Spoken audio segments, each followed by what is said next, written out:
ዛሬ ደግሞ የሚቀጥለው ነው የምንመለከተው ምዕራፍ 25 ከቁጥር 23 ጀምሮና ምዕራፍ 26ን እግዚአብሔር ቢፈቅድ ዛሬ እንመለከታለን የሚቀጥለው ሳምንት ደግሞ ምዕራፍ 27ን እናያለን ከዛ በኋላ ምዕራፍ 28ን አይተን እንጨርሳለን ማለት ነው ስለዚህ አነባዋለሁ ፈቃዳችሁ ከሆነ ረጅም ሰዓት ስለምንቀመጥ የምትችሉ ሰዎች ቆመን እናነባለን የሚያነቡ ብፁዓን ናቸው ስለሚል ማለት ነውና እናነባለን ማለት ነው አዲሱ መደበኛ ትርጉም ነው ማነበው የሐዋርያት ሥራ ምዕራፍ 25 ከቁጥር 23 ጀምሮ በጌታችን በኢየሱስ ክርስቶስ ስም እንደዚህ ይላል በማግስቱም አግሪጳና በርኒቄ በታላቅ ክብር መጥተው ከከፍተኛ መኮንኖችና ከከተማይቱ ታላላቅ ሰዎች ጋር ወደ መሰብሰቢያው አዳራሽ ገቡ በፊስጦስም ትእዛዝ ጳውሎስ እንዲቀርብ ተደረገ በዚህ ጊዜ ፊስጦስ እንዲህ አለ ንጉሥ አግሪጳ ሆይ እንዲሁም እዚህ አብራችሁ ያላችሁ ሁሉ ይህን ሰው ታዩታላችሁ በኢየሩሳሌምና እዚህ በቄሳርያም የሚኖሩ አይሁድ ሁሉ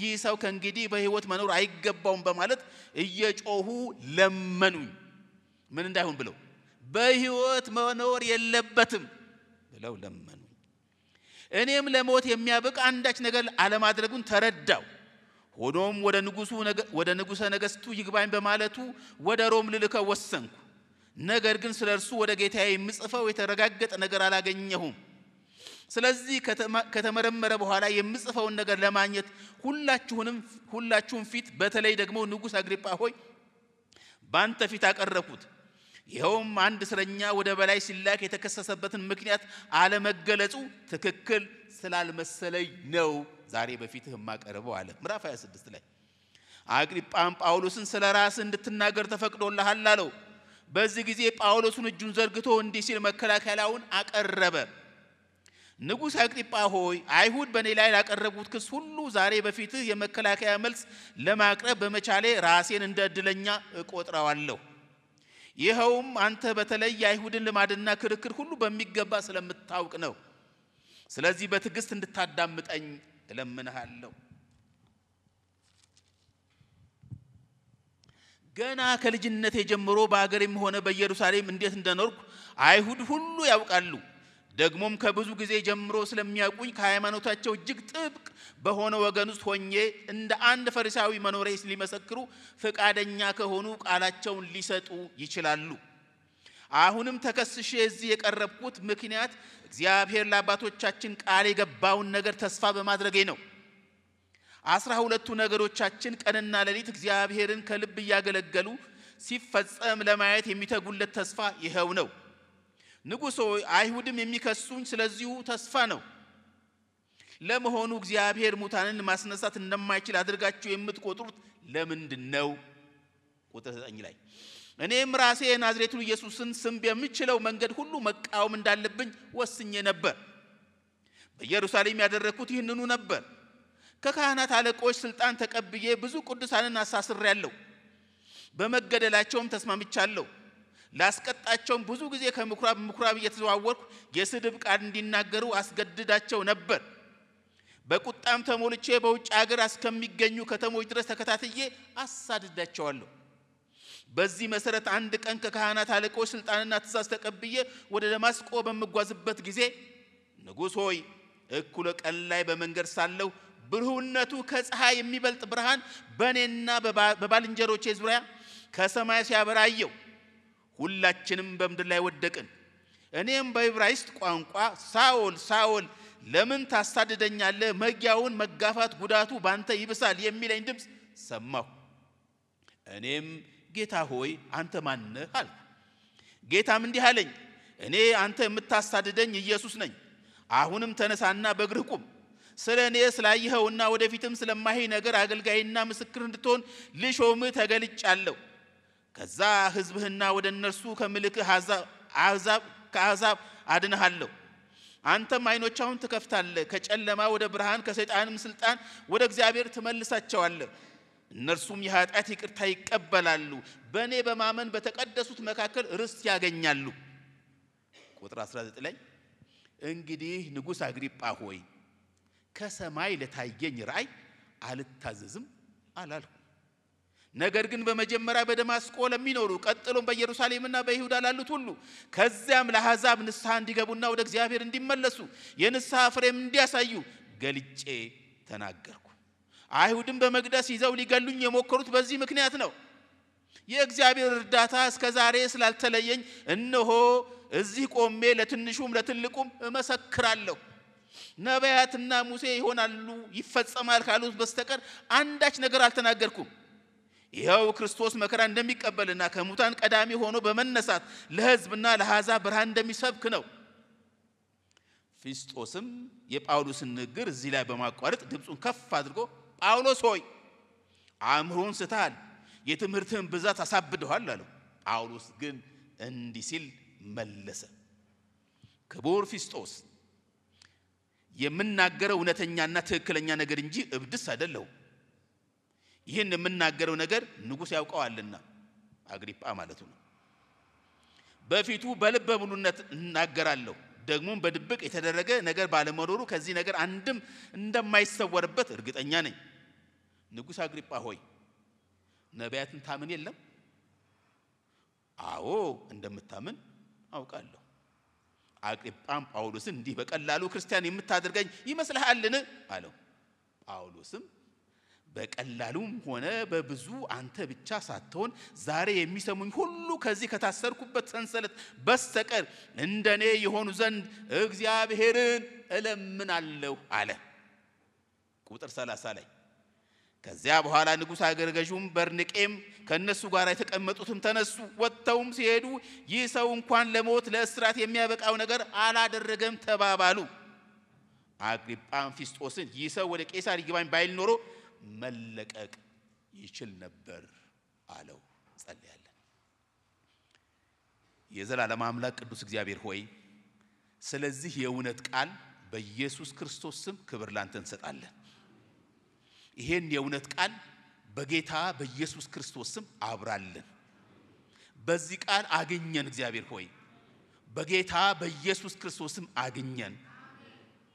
በቃልህ ተአምራት የምታደርግ የዘላለም አምላክ ቅዱስ እግዚአብሔር ሆይ በሰማነውና አሁንም በመንሰማው በዚህ እውነት በሕይወታችንና በቤተክርስቲያናችን በአገራችንና በቤተሰባችን ውስጥ በኢየሱስ ክርስቶስ ስም ተአምራት አድርግ። መናገር የሚገባኝን ላንተ ክብር በመስጠት እንድናገር የእግዚአብሔር መንፈስ አግዘኝ።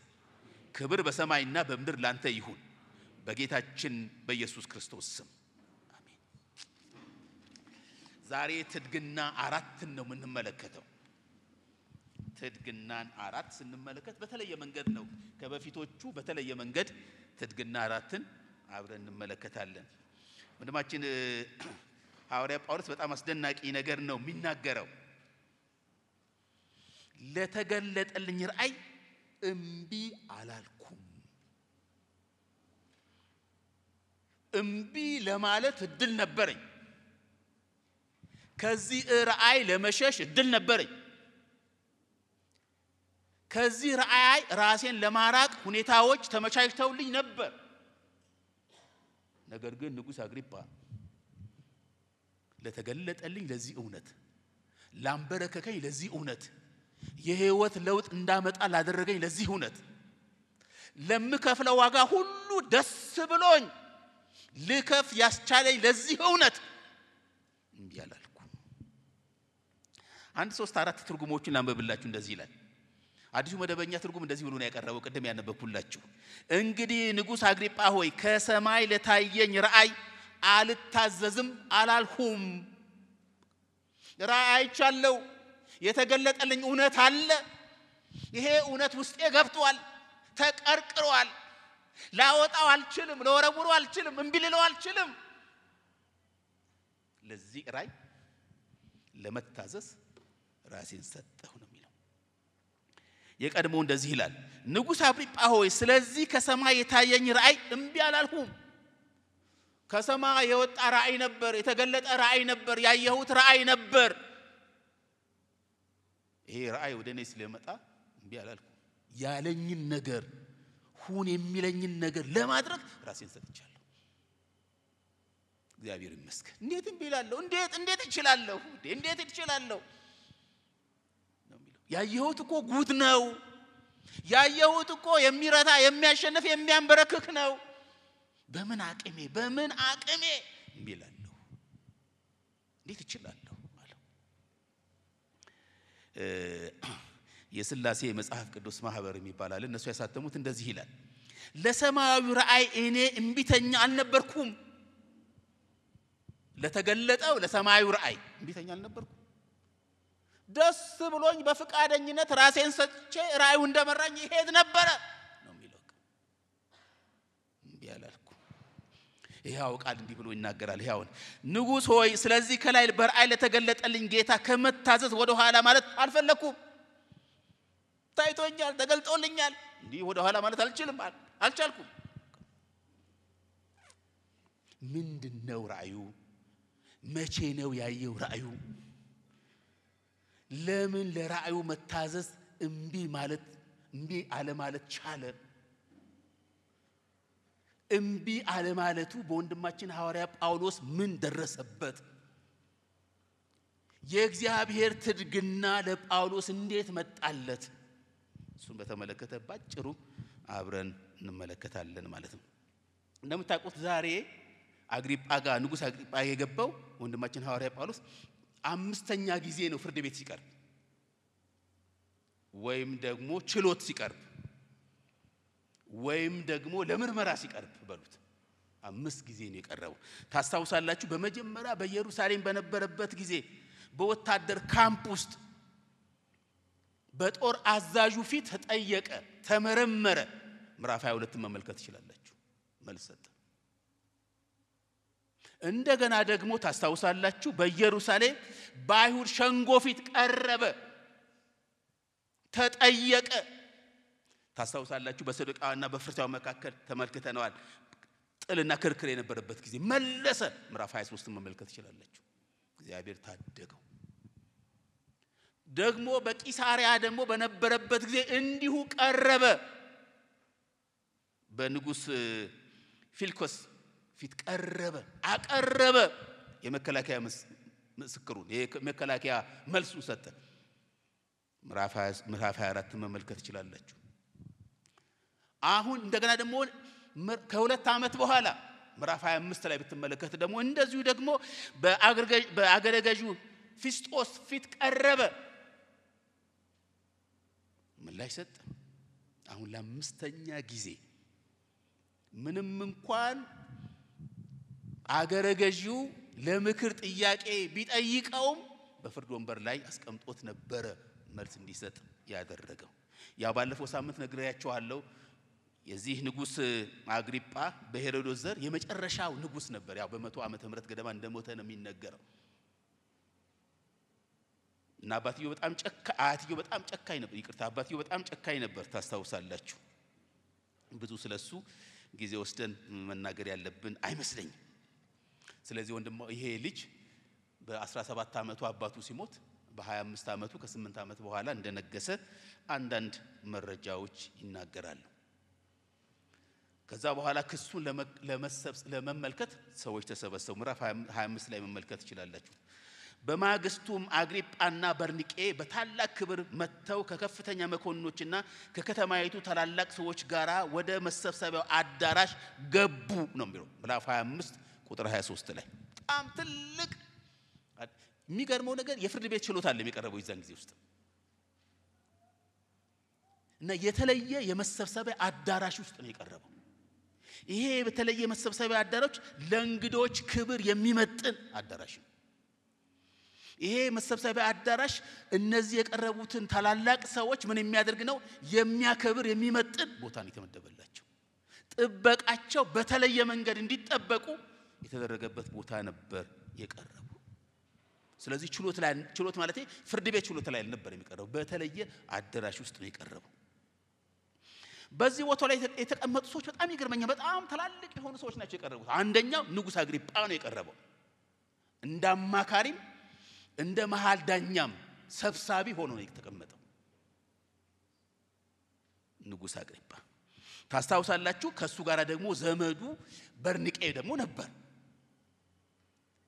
የሮም መንግስት ባለሙያ የሆነ እንደራሲ የሆነች ማለት ነው አንዳንዱ ሴት ያደርጋታል አንዳንዱ ወንድ ያደርጋታል እሱ ጥናት የሚጠይቅ ነገር ይመስለኛል የሚገርመው ነገር የአይሁድና የሮም መንግስታት ታዋቂ ባለስልጣናት ነበሩ በጣም ታዋቂ የሆኑ የአይሁድ ሹማምንቶች የቄሳር ሹማምንቶች ወይም የሮም ገዢ ሹማምንቶች ሁሉ ነበሩ። አገረ ገዢው ፊስጦስም ነበረ። እሱ ነበር የሚያቀርበው። ከፍተኛ የጦር መኮንኖችም ነበሩ። በዛን ጊዜ በቂሳሪያ 5 የወታደር እዞች ነበሩ። ታላላቅ የሆኑ በስራቸው የሚያስተዳድሯቸውና የሚመሯቸው የጦር ኃይሎች ነበሩ። የነዚህ 5 እዝ መሪዎች ጀነራል እንበላቸው፣ ሜጀር ጀነራል እንበላቸው፣ ብርጋዴር ጀነራል እንበላቸው አላቅም ስም እንደሰጧቸው፣ ግን እነዛን የሚመሩ የሰንሰለቱን የሚመሩ ወታደሮች ነበሩ። ስለዚህ በታላቅ ትልቅ ክብር የነበረበት ስብሰባ ነበር። ጌጠኛ ልብስ የለበሱ የክት ልብስ የለበሱ ባለ ማዕረግ ልብስ የለበሱ ሰዎች በተሰበሰቡበት መካከል ነበረ ወንድማችን ሐዋርያ ጳውሎስ የመከላከያ ምስክሩን እንዲያቀርብ ንጉስ አግሪጳና ደግሞ ሌሎች ከሱ ጋር ያሉ ሰዎች ደግሞ የምክር ሐሳብ ያገረ ገዢው የሚያቀርቡበት ችሎት ላይ ቀረበ። ወንድማችን ሐዋርያ ጳውሎስ ካቀረበው የመከላከያ መልስ አንዱን ነው ዛሬ የምንመለከተው። እንደዚህ ይለዋል፣ ለታየኝ ራእይ እምቢ አላልኩም። ራእይ አይቻለሁ፣ የተገለጠልኝ እውነት አለ፣ የተረዳሁት እውነት አለ፣ የጨበጥኩት እውነት አለ፣ ያስኩት እውነት አለ፣ መመሰክረው እውነት አለ፣ ወደ ኋላ እንዳልል የሚከለክለኝ እውነት አለ። ስለዚህ ንጉስ አግሪጳ ሆይ የተከሰስኩበትን ጭብጥ ነግርሃለሁ፣ እኔ ግን ለታየኝ ራእይ እምቢ አላልኩም።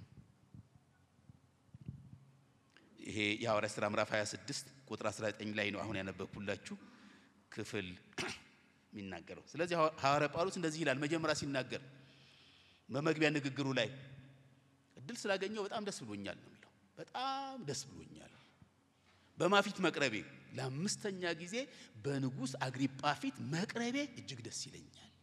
ለምን ደስ ይላል ሲባል አንተ የአይሁድን ሥርዓት ታውቃለህ፣ የአይሁድን ሕግ ታውቃለህ ነው የሚለው። ባክግራውንድ አለህ። ስለዚህ ልትረዳኝ ልታዳምጠኝ የምለው ነገር ሊገባህ የሚችል ሰው ነህ። አራቱ ላይ አልነበረም። አንተ ግን በተለየ መንገድ ነው ማይህ። ፍላተሪንግ አይደለም ልባርጉ፣ በእውነት ታውቃለህ አንተ። እንዳውም በኋላ ታሳውሳለህ አንተ በነቢያት ታምን አይደለም ምን ሲለውጥ ይያለች። ስለዚህ እድለኛ ነኝ እኔ፣ እግዚአብሔርን አመሰግናለሁ፣ እድለኛ ነኝ እኔ በአንተ ፊት የመከላከያ መልሴን ማቅረብ ስለቻልኩ እድለኛ ነኝ። ግን ንጉስ አንድ ነገር ልነግርህ ፈልጋለሁ። በዚህ የመከላከያ መልሴ ላይ ግን አንድ ነገር ላስረዳ ፈልጋለሁ። ራእይ አይቻለሁ፣ ለዛ ራእይ እንዲህ ማለት አልቻልኩም።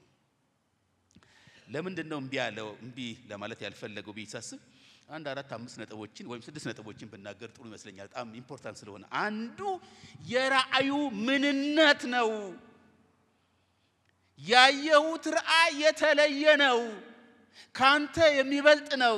ከነገስታት ንጉስ የሚበልጥ ነው። በዚህ ምድር ላይ ከምታከብረው ሁሉ የሚበልጥ ነው። ያንበረከከኝ ነው። ልቤን እንድሰጠው ያደረገኝ ነው። ወደ ኋላ ልል ያልቻልኩበት አምላክ ነው ያየው። እንዲህ ማለት አልቻልኩም። እስቲ እናንብበው ከቁጥር 12 እስከ 15 ያለው እናነባለን። እንደዚህ ይላል። በዚህ መሰረት አንድ ቀን ከካህናት አለቆች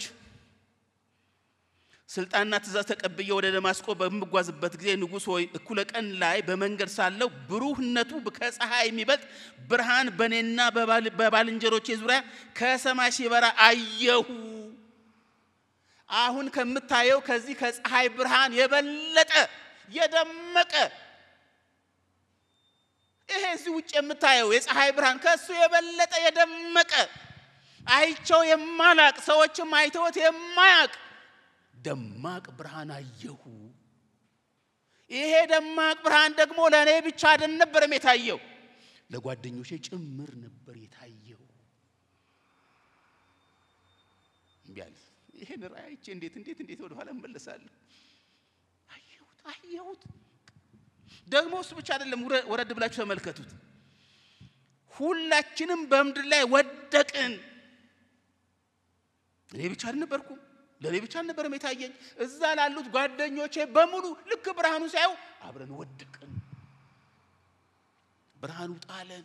እስከ ዛሬ ድረስ አይጥሉን አያውቅም። ይሄው እየተመላለስን ያለው በቂሳራ እየተመላለስን ያለው በኢየሩሳሌም እየተመላለስን ያለው በተለያየ ዓለም ላይ እየተመላለስን ያለው የተለያዩ የፀሐይ ብርሃኖች አግኝተናል። አንድ ቀንም አንዳችንም ወድቀን አናውቅም። አሁን ግን ወደቅን። ደግሞ 1 2 3 አለ ሁላችንም ወደቅን። ይታያል ንጉሥ አግሪጳ ይታያል፣ ወደቅን። ደግሞ እንደዚህ አይነት ድምጽ ሰማው። እንደዚህ ይላል በዕብራይስጥ ቋንቋ ሳኦል ሳኦል ለምን ታሳድደኛለህ የሚል ድምጽ ሰማው። የተለየ ድምጽ ሰምቼው የማላቅ ደግሞ በራሴ ቋንቋ ፍሉዌንትሊ በመናገረው ቋንቋ በወላጆቼ ቋንቋ ሰማው። ለምን ታሳድደኛለህ? ምን አደረኩ የሚል ድምጽ ሰማው። ደግሞ እንደዚህ አለኝ ቀጥሎ መውጋውን መጋፋት ጉዳቱ ባንተ ላይ ይብሳል የሚል ድምጽ ሰማው። ከዚህ ከቀጠልክ ሞት ነው የሚጠብቅህ። ከዚህ ከቀጠልክ ጥፋት ነው የሚቀጥል። ይሄን ያየሁት እንዴት ለዚህ ራእይ እምቢ ማለት እችላለሁ? እንዴት እችላለሁ? ከዚህ በኋላ እኮ ሞት ነው የሚጠብቀኝ። እንዴት እችላለሁ? ይሄ እኮ የሚያስፈራ እኛን የጣለ ንጉሥ እኮ ነው ያየሁት። እንዴት ዝም እላለሁ? እንዴት እምቢ እላለሁ? እኔም ደግሞ ጌታ ወይ አንተ ማን ነህ አልኩት። ድምጹን ሰምቼ የማላቀው በዚህ መልክ ተገናኝቶኝ የማያቅ አንተ ማን ነህ? ማን አንተ? እኔ አንተ ማሳደደው አልኩ። እኔ መንገዱን ተከታዮች ነው ማሳደደው። እኔ የናዝራውያን ተከታዮች ነው ማሳደደው። እኔ በፈሪሳውያን ትምህርት ላይ ያልተፈለገ ነገር ያመጣሉ ተብሎ የታሰቡ ሰዎች ነው ማሳደደው። አንተ ማን ነህ ለመሆኑ ማሳደደው? እኔ አንተ የምታሳድደኝ ኢየሱስ ነኝ። አሁንም ተነሳና በእግር ቁም አለ። እኔ ስላየሁት እያለ ይቀጥላል። አንተ የምታሳድደኝ ኢየሱስ ክርስቶስ ነኝ። ንጉሥ አግሪጳ እሱን ነው ያየሁት።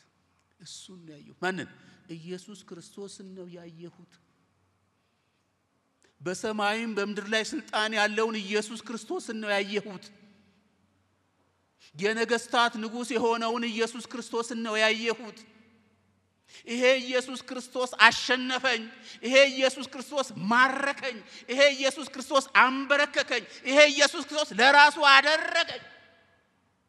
እንዴት ከዚህ ራእይ ወደ ኋላ ማለት ይችላል? እንዴት ይችላል? አየሁት እኮ አየሁት። እኔ እንደሱ አላየሁ። እና ባለፈው ጊዜ ነግሬያችኋለሁ። ወደ ጌታ በመጣሁበት ጊዜ በቃ እና ቤተሰቦቼ ቤተዘመዶቼ ሁሉ ተሰበሰቡ። ምን ማለት ነው አሉ። ምን ማለት ነው ሲሉ አየሁት እኮ አልኩ። ለመግለጥ የምችለው አይደለም፣ እንደ ጳውሎስ አይደለም የተገለጠልኝ እውነት ለመናገር ግን በቃ ምን ላድርግ በቃ ውስጤ ገባ አልኳቸው። እንዴት ገባ? በቃ አላቅም። ማን ያላቅም ልገልጥላችሁ አልቻልኩም። በቃ አየሁት አላየሁም አሉኝ። እውነት ነው እንደዚህ በጣም ትነግብ ግን በቃ የሚታይ ነገር አየሁ። የሚያሸንፍ ነገር አሸነፈኝ። በቃ ወደ ኋላ ሊመልሰኝ የሚችል ነገር በፍጹም ላገኝ አልቻልኩም። በቃ አየሁት፣ ልገልጠው የማልችል አየሁት ማለት ነው። ይሄ አየሁት በትምህርት ጥቅስ ሲደረግ እንደዚህ በሚታይ መልኩ አንተ ፈቀደ ምናም ሲለኝ አይደለም ልባ ግን እኔን ሊያሸንፈኝ በሚችል እኔን ሊረታኝ የሚችል ወደ ኋላ ልመለስ በማልችልበት መልክ በቃ ውስጤ ሞላልኝ። ተሸነፍኩ። በቃ አሁን ተሸነፍኩ። አባቴ ጠየቀኝ፣ በቃ ነገርኩት። ዘመዶቼ ጠየቁኝ፣ ጎረቤቶቼ ጠየቁኝ። አንተ እንዴት ልንገራችሁ? በቃ ተሸነፍኩ። ከዛ በላይ ነው ይሄ ወንድም። በቃ አየሁት። የበፊቱ ህይወቴ ምን እንደሆነ ታውቃላችሁ ይላችኋል። የበፊቱን ህይወት ይነግራችሁ ምዕራፍ 26 ከቁጥር 4 እስከ 5 ያለውና አንብበው እስቲ። እንደዚህ ይላል ምዕራፍ 26 ቁጥር 4 ጀምሮ ገና ከልጅነቴ ጀምሮ በአገሬም ሆነ በኢየሩሳሌም እንዴት እንደኖርኩ አይሁድ ሁሉ ያውቃሉ። በተወለድኩበት ከተማ እንዴት እንደኖርኩ በኢየሩሳሌም ባለሁበት ጊዜ እንዴት እንደኖርኩ ያውቃሉ። ደግሞ ከብዙ ጀምሮ ስለሚያውቁኝ ከሃይማኖታችን እጅግ ጥብቅ በሆነ ወገን ውስጥ ሆኜ እንደ አንድ ፈሪሳዊ መኖሬን ሊመሰክሩ ፈቃደኛ ከሆኑ ከቃላቸው ሊሰጡ ይችላሉ። እነሱ ምስክሮች ናቸው። እነዚህ የሚያስሩኝ፣ እነዚህ የሚያሳድዱኝ፣ እነዚህ የሚከሱኝ፣ እነዚህ ይገደል የሚሉኝ ሁሉ ምስክሮች ናቸው። ፈቃዳቸው ከሆነ ቃላቸውን ተቀበል። ፈሪሳዊ እንደሆንኩ፣ አክራሪ እንደሆንኩ፣ ወገንም የፈሪሳዊ ወገን እንደሆነ የፈሪሳውን ትምህርትም እንደተማርኩ እነሱ ያውቃሉ፣ ምስክሮቼ ናቸው። እንዲህ አይነት ሰው ነበሩ። እግዚአብሔር ይመስገን አየሁት እምላቸው። አሁንም ተከስሼ እዚህ የቀረብኩት ምክንያት እግዚአብሔር ለአባቶቻችን ቃል የገባውን ነገር ተስፋ በማድረጌ ነው እንጂ ሌላ ነገር ያደረኩት ነገር አይደለም። በኋላ ላይ ስለ ተስፋው እንመጣለን። እስቲ ቁጥር 9 እና 11 ደግሞ እንመልከት። ቁጥር 9 ላይ እኔም ራሴ ናዝሬቱ ኢየሱስን ስም በምችለው መንገድ ሁሉ መቃወም እንዳለብኝ ወስኜ ነበር። ይሄን የሚከተሉ ሰዎችን በሙሉ ይሄን ትምህርት የሚያስተጋቡ ሰዎችን በሙሉ መቃወም ጀምሬ ነበር። በኢየሩሳሌም ያደረኩት ይህን ነበር። ከካህናት አለቆች ስልጣን ተቀብዬ ብዙ ቅዱሳንን አሳስሬያለሁ። እነዚህ ምስክሮች ናቸው። እንትናን ያሳሰርኩት እኔ ነኝ፣ እንትናን ያሳሰርኩት እኔ ነኝ፣ እንትና ላይ የመሰከርኩት እኔ ነኝ። ፖሊሶችና አግዛካቢ ሰዎች፣ የጥበቃ ሰዎች እንዲያስሩት ያደረኩት እኔ ነኝ። ብዙ ቅዱሳንን፣ ብዙ የእግዚአብሔርን ሰዎች፣ ብዙ የመንገዱን ሰዎች እንዲታሰሩ አድርጌያለሁ፣ እንዲከሰሱ አድርጌያለሁ።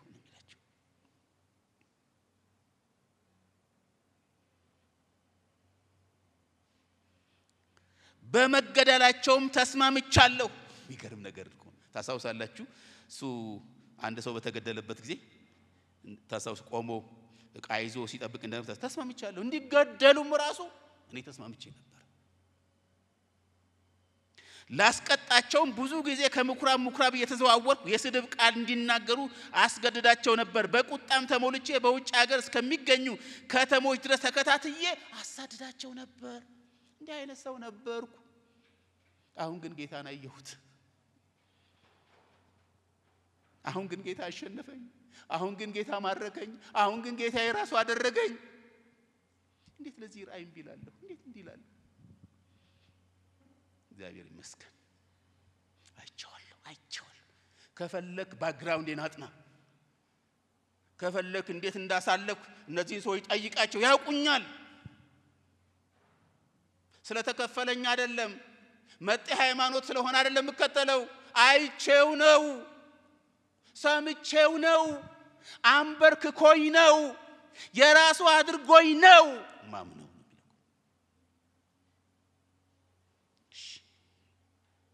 ለዚህ ራይ እንዴት እንብላለሁ?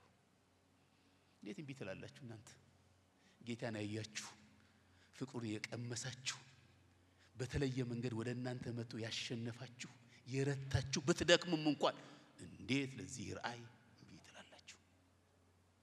የመጀመሪያው እሱ ነው። ሁለተኛው ደግሞ እንደዚህ ይላል ሐዋርያ ጳውሎስ አሁንም ሲናገር ለዚህ ራይ እንቢ አላልኩም። ለምን እንቢ አላልኩም? የተሰጠኝ ሹመት አለ ነው የሚለው። ኃላፊነት ተሰጥቶኛል። በዛው ቀን በዛው ቅጽበት እንዴት ይቻላል እኮ በቃ እንደዚሁ ተሰጠኝ ኃላፊነት። የማልጠቅም ባሪያ እንደሆንኩ አውቃለሁ። አሳዳጅ እንደሆንኩ አውቃለሁ። ኃጢአተኛ እንደሆንኩ አውቃለሁ። ከኃጢአተኞቹም ዋና ቀንደኛ እንደሆንኩ አውቃለሁ።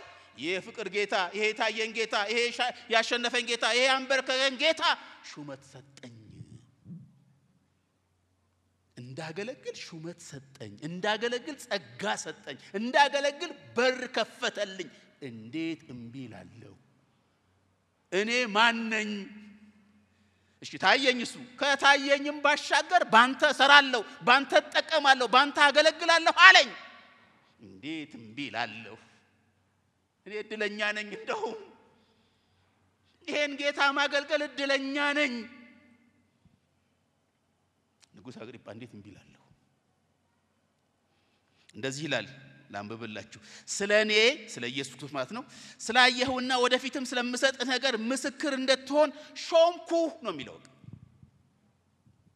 ዛሬ ስላየኸው እኔ ስላገኘሁ እንዴት ህይወት እንደተለወጠ ደግሞ መቀጥላለሁ አሳያለሁ እገለጥልሃለሁ አዝሃለሁ እሱን ሁሉ እንድትመሰክር እኔ ሾሜሃለሁ እግዚአብሔር ይመስገን እንዴት እንቢላሉ ታዲያ who am I እኔ ማን ነኝ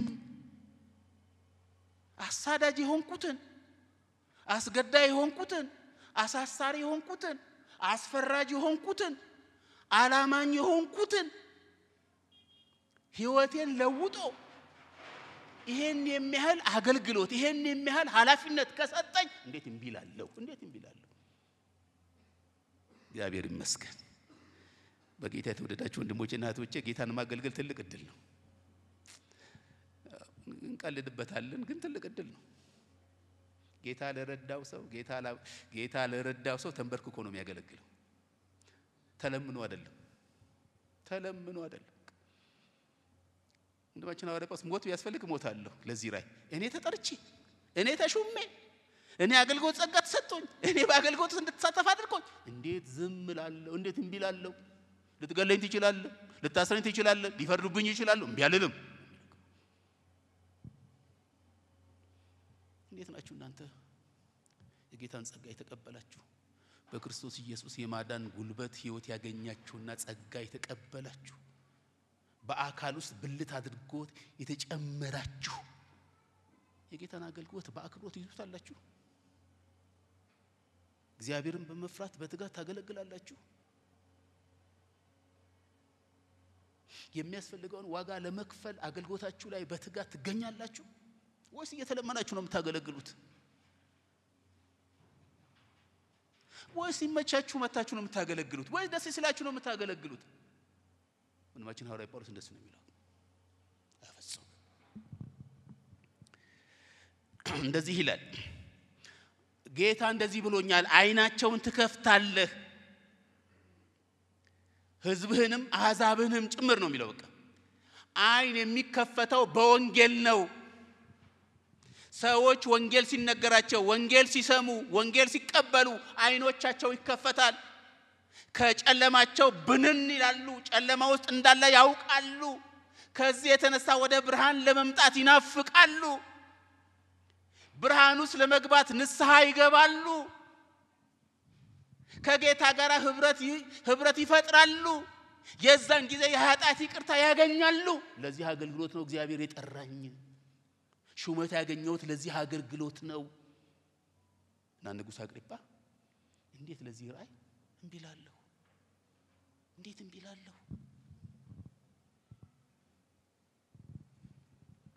ተሹም ወይ አገልግሎት ሰጠኝ እንዴት እንቢላለሁ ለኢየሱስ ጥሪ እንዴት እንቢላለሁ ታማኝ ያልሆንኩትን ታማኝ አድርጎ በመቁጠር ከሾመኝ እንዴት የክትትል ትምህርት አልተማረም የእምነት ማጫ ትምህርት አልተማረም ልባርጉ አስፈላጊ ነገር ልባርጉ ወዘን ይዟል አልተማረም የደቀ መዝሙር ትምህርት አልተማረም የአገልግሎት ትምህርት አልተማረም እነዚህ ሁሉ አስፈላጊና ዋና ነገሮች ናቸው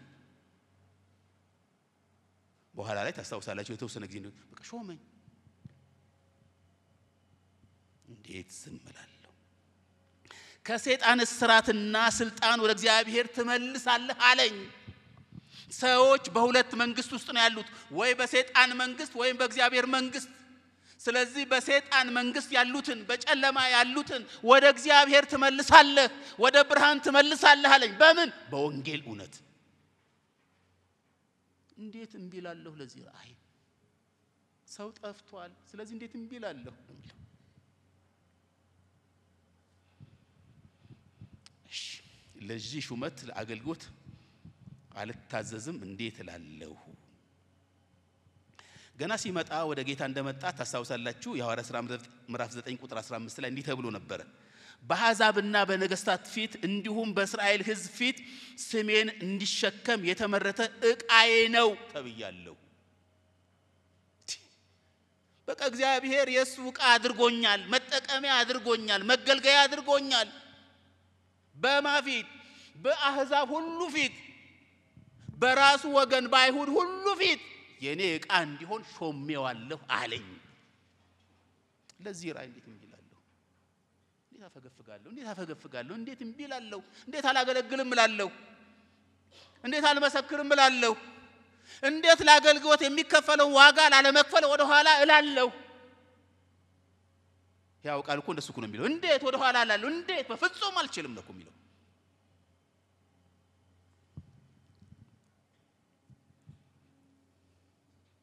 ልክ እንደ ወንድማችን ሐዋርያ ጴጥሮስ ታሳውሳላችሁ እኛስ ያየነውን የሰማነውን ከመናገር አንልም ልትገሉን ነው አዎ ትችላላችሁ ልታስሩን አዎ ትችላላችሁ ግን ያየነው አለ የቀመስነው አለ የተለማመድነው አለ የተሰጠን ነገር አለ ዝም አንልም ሁለተኛው እሱ ይመስለኛል ሶስተኛው ወንድማችን ሐዋርያ ጳውሎስ የሚያወራው ለዚህ ለተገለጠልኝ ራይ ዝም አለ እንዴት ዝም እላለሁ እንደዚህ ይላል በየቦታው ሄጄ በማገልገል ፍሬ አይቻለሁ የተለየ ፍሬ አይቻለሁ ይጠቅሳቸዋል በደማስቆ አገልግያለሁ በኢየሩሳሌም አገልግያለሁ በይሁዳ አገልግያለሁ ደግሞ ከዛ በኋላ ስለ ቤት አግኝ ለአሕዛብ ሁሉ አገልግያለሁ ነው የሚለው ወደ መቄዶንያ ሄጃለሁ ወደ ፊልጵስዩስ ሄጃለሁ ወደ ተሰሎንቄ ሄጃለሁ ወደ ቆሮንቶስ ሄጃለሁ ወደ አቴና ሄጃለሁ ወደ ግሪክ ሄጃለሁ በሄድኩባቸው ቦታዎች ሁሉ የወንጌል እውነት በመናገር ፍሬ አይቻለሁ ሰዎች ከእግዚአብሔር ጋር በንስሐ ሲታረቁ አይቻለሁ ሲለወጡ አይቻለሁ የተለዩ ሰዎች ሲሆኑ አይቻለሁ እንዴት ለዚህ ራእይ እምቢ እላለሁ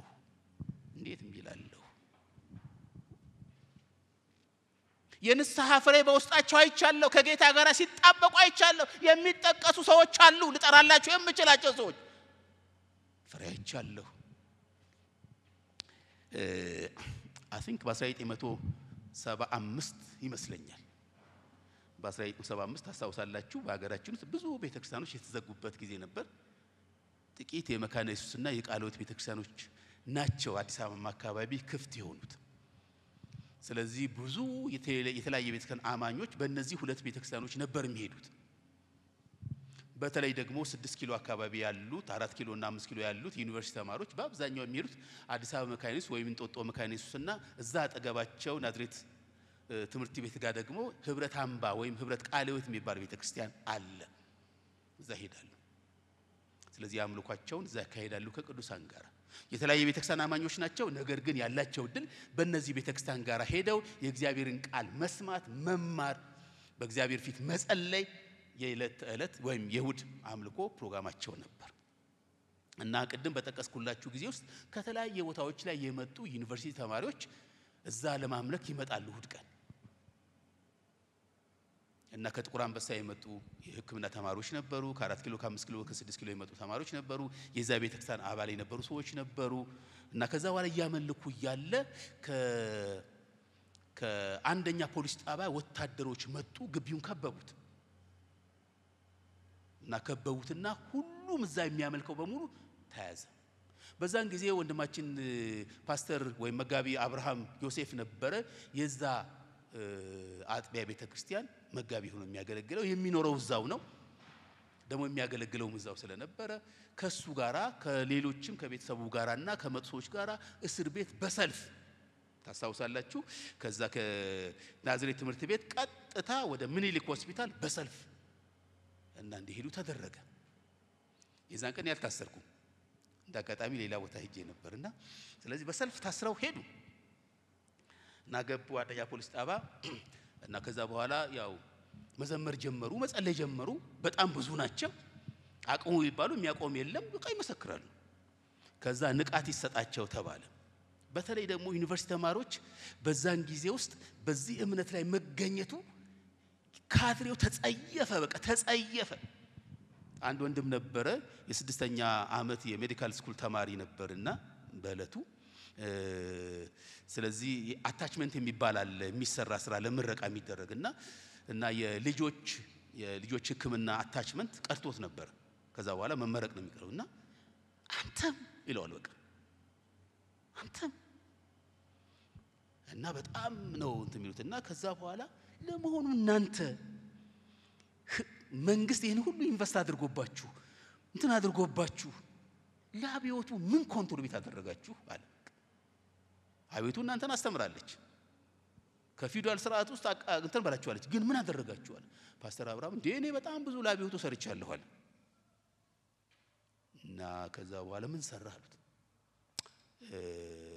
ያው የሰውየውን ስም ጠቀሰና በሚባለው ቋንቋ ማለት ነው ጓድ ማለት አለባችሁ እና ጠቀሰና እኔ እኮ ለአብዮቱና ለዚህ ሀገር የሰራሁት ነገር በጣም ሰፊ ነው። ብዙ ሌቦች ከሌብነታቸው እንዲርቁ በመንግስት ላይ የተነሱ ሰዎችን ሰላማዊ እንዲሆኑ ብሎ ዘረዘረ። ሂድ አለ። እውነቴን እኮ ነው።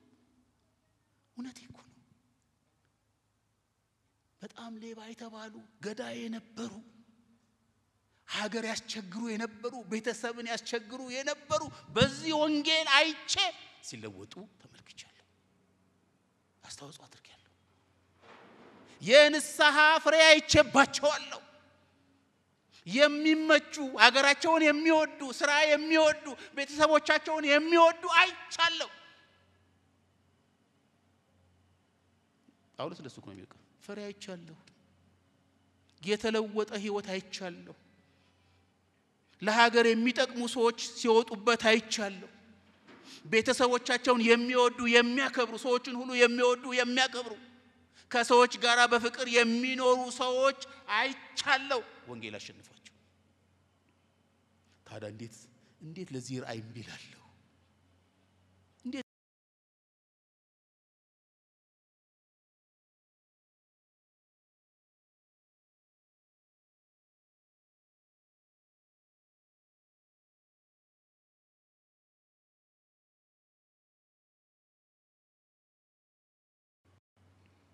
አራተኛው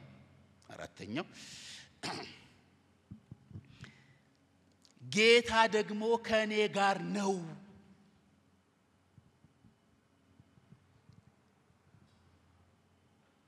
ተስፋውን በማገልገሌ ምናልባት ጊዜ ሲለን ስለ ተስፋው እንነጋገራለን ብዬ ነበር። በጣም ድንቅ የሆነ ምስክርነት ነው ወንድማችን ሐዋርያ ጳውሎስ ስለ ተስፋው የሚናገረው። በአብርሃም በይስሐቅ በያዕቆብ የተነገረውን ተስፋ በኢሳይያስ የተነገረውን ተስፋ ነው የሚጠቅስላቸው። ይሄ በዚህ ተስፋ እኮ ነው የታሰርኩት። አንተም ታምናለህ በነቢያቶች የተናገርኩትን ተስፋ እኮ ነው የከሰሱኝ ነው የሚለው። ይሄን ተስፋ በማገልገሌ እግዚአብሔር ከኔ ጋራ ነው። ስለዚህ እግዚአብሔር ከኔ ጋራ ነው። እንዴት ከኔ ጋራ የሆነውን እግዚአብሔር ትቼ ሌላ ነገር ሰግዳለሁ፣ ሌላ ነገር ሆናለሁ ነው የሚላቸው። እንደዚህ ላይ ምዕራፍ 26 ቁጥር 17 ላይ ከገዛ ሕዝብህና ወደርሱ ከምልክህ ከአሕዛብ አድንሃለሁ። ለምን? እኔ ካንተ ጋር ነኝ። ልክ በቆሮንቶስ ላይ እንደተናገረው አትፍራ እንዳለው እኮ በዚህ ከተማ ብዙ ሕዝብ አለኝ እንዳለ ማንንም ሊያደርግብህ የሚችል አንዳች ነገር የለም እንዳለው ማለት እኮ ነው። እግዚአብሔር ከኔ ጋር ነው። እግዚአብሔር ከኔ ጋር ከሆነ ለዚህ ራእይ እምቢ የምልበት ምን ኃይል አለኝ? ምን ዕውቀት አለኝ? ምን ጉልበት አለኝ? ምዕራፍ 26 ቁጥር 22 ላይ እንደዚህ ይላል፣ የእግዚአብሔር እርዳታ እስከ ዛሬ ስላልተለየኝ ይላል። ይሄው አንተ ጋር ስቀርብ 5ኛ ጊዜ ነው። የሸመቁብኝ የተለያየ ጊዜ ነው። ሰዎች የገዙብኝ መሪዎችን የገዙብኝ የተለያየ ጊዜ ነው። ግን እግዚአብሔር በእጃቸው አሳልፎ አልሰጠኝም። በእግዚአብሔር እርዳታ ዛሬም እዚህ አለው። ስለዚህ እግዚአብሔር ከኔ ጋራ ነው። የነገስታት ሁሉ ንጉስ፣ የጌቶች ሁሉ ጌታ፣ በሰማይም በምድርም ስልጣን ያለው ሁሉን የሚገዛ ሁሉን የሚያይ ከሱ ውጪ አንዳች ነገር የሌለ አምላክን ከኔ ጋራ ከሆነ እንዴት ለዚህ ራእይ እምቢላለሁ? እንዴት እምቢላለሁ? በማቴዎስ ወንጌል ምዕራፍ 28 ላይ እንደተጻፈው ማለት ነው ከቁጥር 18 ላይ እንግዲህ ሂዱና አሕዛብን ሁሉ በአብ በወልድ በመንፈስ ቅዱስ ስም እያጠመቃችኋቸው ያዘዝኳችሁን ሊጠብቁ እያስተማራችኋቸው ደቀ መዛሙርት ያድርጓቸው። እነሆ እስከ ዓለም ፍጻሜ ድረስ ሁል ጊዜ ከማን ጋር ነኝ? ከእናንተ ጋር ነኝ ብሏል። ይሄው ከኔ ጋር አለ። ዛሬም እንኳን ከኔ ጋር አለ። እስር ቤት እያለሁ ከኔ ጋር አለ። ፍርድ ቤት ስቆም ከኔ ጋር አለ። ሊገሉኝ በተነሱበት ጊዜ ከኔ ጋር አለ። እንዴት ለዚህ ራእይ እምቢላለሁ? እግዚአብሔር ይመስገን። በማርቆስ ወንጌል ምዕራፍ 19 ይቅርታ 16 ከቁጥር 19 እስከ 20 ያለውን ተመልከቱ።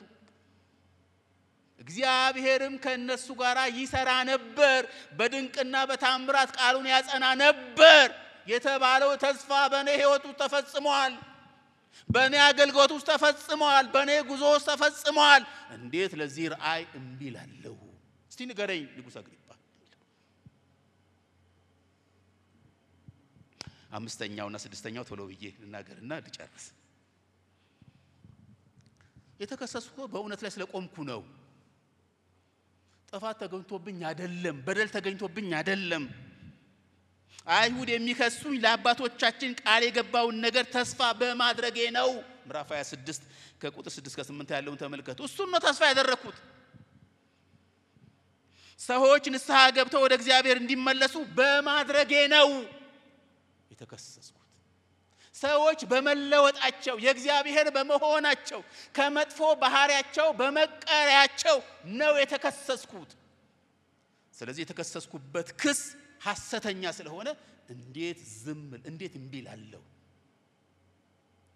ነቢያትና ሙሴ ይሆናል ይፈጸማል ካሉት በስተቀር አንዳች ጥፋት አልተገኘብኝም። እነ ሙሴ የተናገሩት ነው፣ እነ ነቢያት የተናገሩት ነው የተናገርኩት ያመንኩት። ስለዚህ ለተገለጠልኝ ለዚህ ራእይ እምቢ አላልኩም። ስድስተኛውና የመጨረሻውን ነገር እናገርና ከዛ በኋላ ጥቂት ነገሮች ንጉሥ አግሪጳ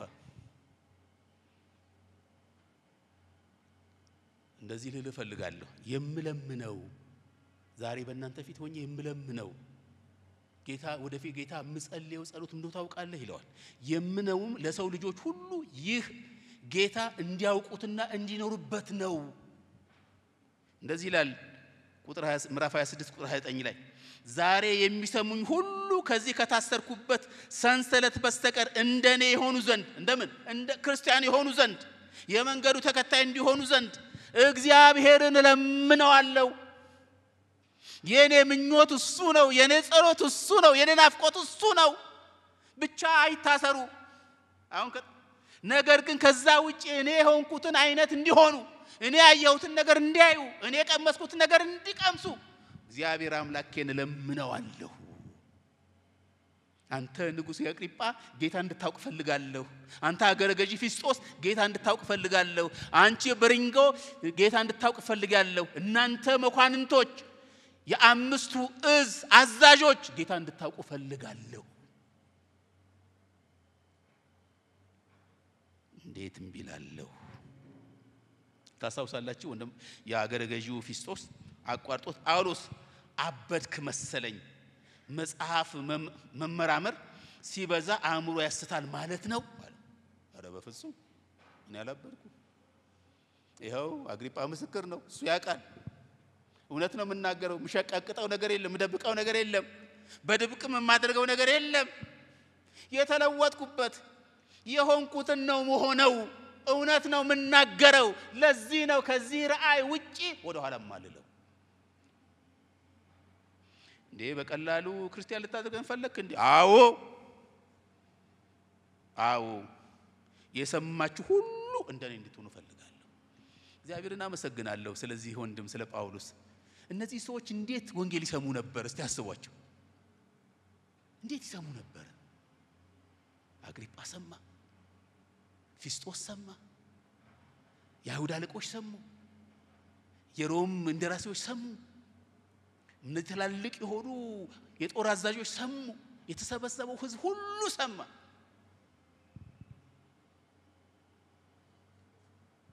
ያየሁት እኮ የዓለም ንጉሥ የሆነውን የናዝሬቱ ኢየሱስ ክርስቶስን ነው። እኔን የለወጠኝን ያሸነፈኝን የማረከኝን እኮ ነው ያየሁት። የህይወት ለውጥ ያገኘሁበት የሰዎች ህይወት እንዲለወጡ ምክንያት የሆነበትን ነው እኮ ያየሁት። ስለዚህ ከታየኝ ራእይ ወደ ኋላ አልልም። ራእዩ ሊያስከፍል የተገባን ዋጋ ከፍላለሁ። ሞት ከሆነ ከፍላለሁ፣ መታሰር ከሆነ ከፍላለሁ፣ መገፋት ከሆነ ከፍላለሁ፣ መከፈል ያለበትን ሁሉ ለመክፈል ፈቃደኛ ነኝ። ያየሁት ራእይ ከዛ በላይ ነው አላቸው። እሺ ለተገለጠልኝ ራእይ እንዲህ አላልኩም።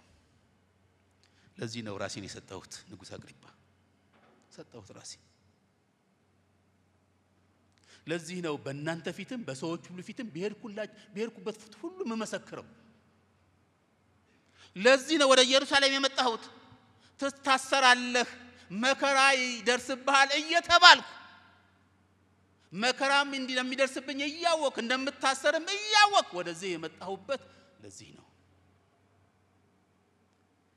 ሰው ሁሉ ተማምሎ ምግብ አልበላም አልጠጣም ብሎ ሊገለኝ በተነሳበት ጊዜ እምቢ ብዬ ጸናሁት ለዚህ ነው። ለዚህ ነው ልሙታ ብዬ በፍርድ ቤት በከሳሾቼ ፊት ጠበቃ ሳላቆም ብቻዬን ቆሜ የምከራከረው ለዚህ ነው። ለታየኝ ራእይ በኢየሩሳሌም 2 ጊዜ ፍርድ ቤት የቀረብኩት ለዚህ ነው። በቂሳሪያ 3 ጊዜ ፍርድ ቤት የቀረብኩት ለዚህ ነው። የሚከፈለውን ዋጋ ለመክፈል ራሴን የሰጠሁት ለዚህ ነው። እንዲህ ነው ያልኩት ታስታውሳላችሁ። እንዲህ ነው ያልኩት ነፍሴ በእኔ ዘንድ እንደማትከብር እንደ ከንቱ ነገር ቆጥራታለሁ አለ። ከራእዩ የተነሳ ከተገለጠልኝ እውነት የተነሳ ከተሰጠኝ ተልእኮ የተነሳ ነፍሴ እቺ ነፍሴ በእኔ ዘንድ እንደማትከብር እንደ ከንቱ ነገር ቆጥሬ ብዬ ተነስቻለሁ፣ ተናግሬያለሁ።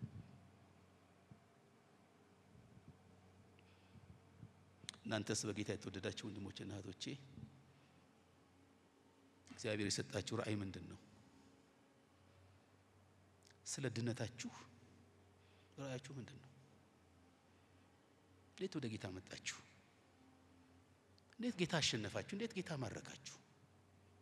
እንዴት የጌታ ሆናችሁ? እግዚአብሔር ከምን አስጣላችሁ?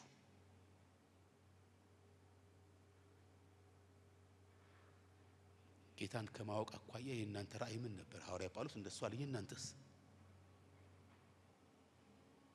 እናንተ በተለያዩ አገልግሎት ውስጥ የምታገለግሉ አገልጋዮች ወደዚህ አገልግሎት እግዚአብሔር እንዴት አመጣችሁ? እንዴት እንድታገለግሉ እግዚአብሔር በር ከፈተላችሁ? ስለ አገልግሎታችሁ ያለ ራእይ ምንድነው? እሱ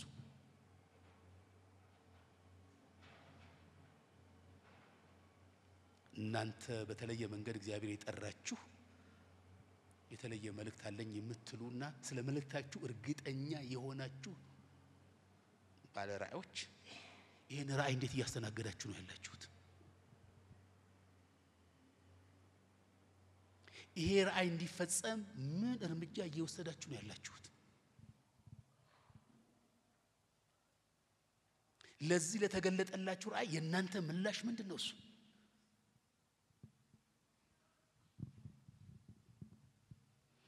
ሐዋርያ ጳውሎስ እንደዚህ ያለ እምቢ አላልኩም፣ ለተገለጠ እምቢ አላልኩም። እናንተስ? በትክክል መስማት እንዳለብን አውቃለሁ። የተገለጠልን ሁሉ ከጌታ ነው ማለት አይደለም። በእግዚአብሔር ቃል መፈተሽ እንዳለበት አውቃለሁ። በእግዚአብሔር መንፈስ መፈተሽ እንዳለበት አውቃለሁ። የተወሰነ ጊዜ ወስዶ ማሰላሰል እንዳለብን አውቃለሁ። እነዚህ ሁሉ አውቀን ለተገለጠልን እውነት ምላሻችን ምንድነው? በጌታ የተወደዳችሁ ወንድሞችና እህቶቼ እግዚአብሔር ከገለጠልን ራእይ ጋር ስንቆም እግዚአብሔር ከኛ ጋር ይቆማል።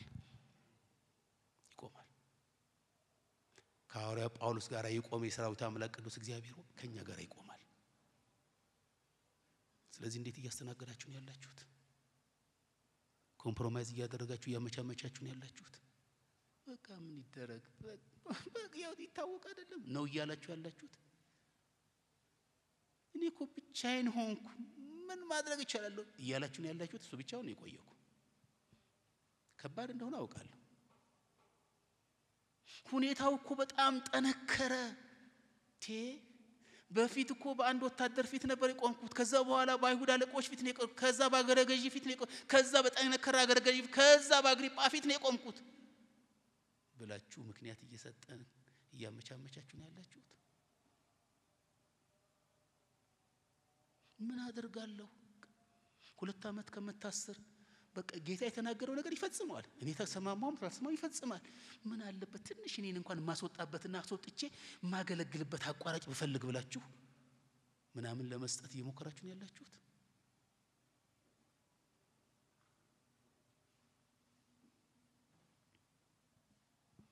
ታስታውሳላችሁ 3ቱ ጓደኛሞች ጊዜ ስለሌለን ስለማናነበው ነው ብዬ ነው ታስታውሳላችሁ። ሲድራቅ ሚሳቅ አብድናጎ መሰገድ የለበትም አሉ። ከዚህ አረባክተው አሉ ያደነናል እሱ ከተገለጠልን እውነት ከመናቀው እውነት ካየነው እውነት ወደ ኋላ እንልም አሉ። በቃ መሞት ካስፈለገን እንሞታለን። ታስታውሳላችሁ ዳንኤል ጸሎት ምን እንደሆነ ገብቶኛል፣ ወደ ማመጸለይ እንዳለብኝ አውቃለሁ፣ ተረድቻለሁ። ከልጅነቴ ጀምሮ የማቀው እውነት ነው። ይሄ እውነት ደግሞ በእግዚአብሔር ቃል ተገልጦልኛል፣ በውስጤ ገብቷል። አትጸልይም ብባል እንኳን እጸልያለሁ። አንበሳ ልግባ እንደሚያድነኝ ያውቃል፣ ባያድነኝም እንኳን። ስለዚህ ለታያችሁ ራእይ ምን ዋጋ ለመክፈል ራሳችሁን አዘጋጅታችኋል። እግዚአብሔር ያድናል። ዳንኤልን ያዳነ እግዚአብሔር ያድናል። እግዚአብሔር ከራያችን ጋር ስንቆም እግዚአብሔር ከኛ ጋር ይቆማል። ድምዳሜው በጣም ነው የሚገርመኝ። እሱን አንብቤ በጨርሶ ይመስለኛል። ድምዳሜው ታውቃላችሁ በዚህ መሆኑ ወንጌል እንዲመሰከር እድል አገኘ። ይሄ ሁሉ ህዝብ በምንም አቅጣጫ ወደ እነሱ ሄደን ወንጌል እንመሰክርላቸው ወደ ማንችላቸው ሰዎች ሄዶ ጳውሎስ ወንጌል ለመመስከር እድል አገኘ። በጥቂቱ ክርስቲያን ልታደርገኝ? አዎ። ምን ያህል እንደተሸነፈ ምን ያህል እንደተነካ ማየት ይችላልላችሁ። ጳውሎስ ንጹህ ሰው እንደሆነ መሰከሩ። እንደሱ ነው የሚለው። ላንብብላችሁ። እንደዚህ ነው የሚለው እኮ ከዚህ በኋላ ንጉስ አገርገዡም በርኒቀም ከነሱ ጋር የተቀመጡት ተነሱ። ወጥተውም ሲሄዱ ይህ ሰው እንኳን ለሞት ለእስራት የሚያበቃው ነገር አላደረገም አሉ። እግዚአብሔር ታደገው። አላደረገም። እግዚአብሔር ምክንያት ፈልጎት ነው እነዚህ ሰዎች ወንጌል እንዲሰሙ፣ እነዚህ ሰዎች የእግዚአብሔር እውነት እንዲሰሙ እግዚአብሔር ምክንያት አደረገው። ምንም ንጹህ ነው አሉ። እንደዚህ ያለ አግሪጳ ፊስጦስን ይህ ሰው ወደ ቄሳር ይግባኝ ባይል ኖሮ መለቀቅ ይችል ነበር።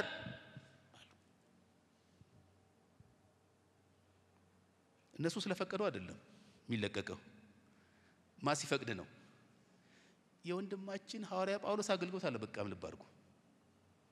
አሁን የኢየሩሳሌም አገልግሎት ነው የሚቀጥለው። እግዚአብሔር እነዚህን ሰዎች ምክንያት አድርጎ ወደ ሮም እንዲሄድ አድርጎታል። በሮም ምን አለው? ምስክርነት አለው፣ አገልግሎት አለው። ትድግና 4 እግዚአብሔር ከራዩ ጋራ ጳውሎስ ስለቆመ ከራዩ ጋራ ስለጸና ራዩን ስላገለገለ እግዚአብሔር ለወንድማችን ሐዋርያ ጳውሎስ ትድግና ሰጠው። እናንተ ባለ ራእዮች ቅድም እንዳልኩት ነው፣ ራእዩን መፈተሽ አለብን። ባለ ራእዮች ስትጸኑ የእግዚአብሔር ትድግና ከእናንተ ጋር ይመጣል። እግዚአብሔር ይርዳን። የሚቀጥለው ሳምንት ጌታ ቢፈቅድና ብንኖር ምዕራፍ 27ን እንመለከታለን። ከዛ በኋላ ደግሞ የሚቀጥለው ጌታ ቢፈቅድ ደግሞ ከ15 ቀን በኋላ ምዕራፍ 28ን ተነጋግረን እንጨርሳለን ማለት ነው። ከቄስ መንግስቱ ጋር አብረን እንጸልያለን።